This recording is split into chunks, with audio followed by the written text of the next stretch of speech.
नमस्कार जय Jagannath Divyaranjan education channel को आपको स्वागत।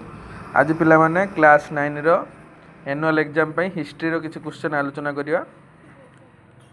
हिस्ट्री रो किछि आलोचना करिया। देखो से कहछि भारत रो केउ राज्य बा केंद्र शासित अंचल रे 2001 मसिया जनगणना अनुसार पुरुष नारी अनुपात सर्वाधिक। केरल।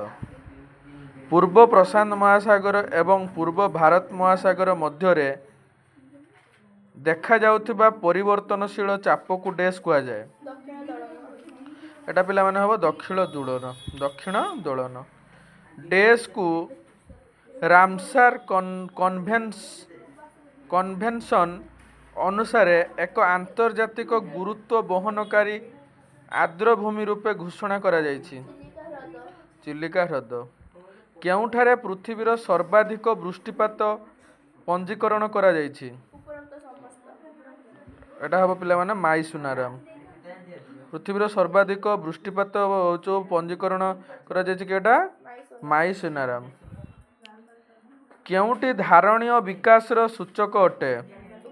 उपरोक्त समस्त। तापर पिला माने देखो से कहिछि केउटी धारणीय विकास रो मुख्य उद्देश्य अटे। केटा पिला माने अर्थनैतिक विकास कौनसी स्थानर निर्दिष्ट समयर वायुर उत्ताप चाप बेग आर्द्रता इत्यादि को कौन कहा जाए पाग। तापर देखिया केउ जातिर लोक माने पशुपालन पई आल्प्य बा आलप्य तृणभूमि को व्यवहार करिथांते। गुजर डेस गोष्ठी द्वारा मानव संबल अभिवृद्धि घटी थाए। स्थूल गोष्ठी धारणीय विकास प्रथमे डेस मसीह एक चिठारे व्यवहृत होइथिला 1987। खनिज खोलिबा समय रे केउ गैस निर्गत हुए। एटा पिला माने हबो किस राडन किस हबो राडन। डेस एक नवीकरण संबल अटे जल।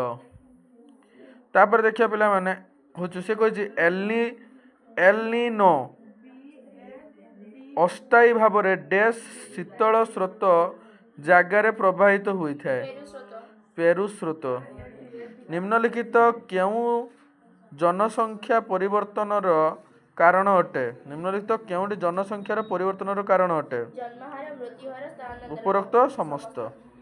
15 नंबर क्वेश्चन देखिया पिला माने केउटी जनसंख्या वृद्धि जनित समस्या अटे। उपरोक्त समस्त। चैनल को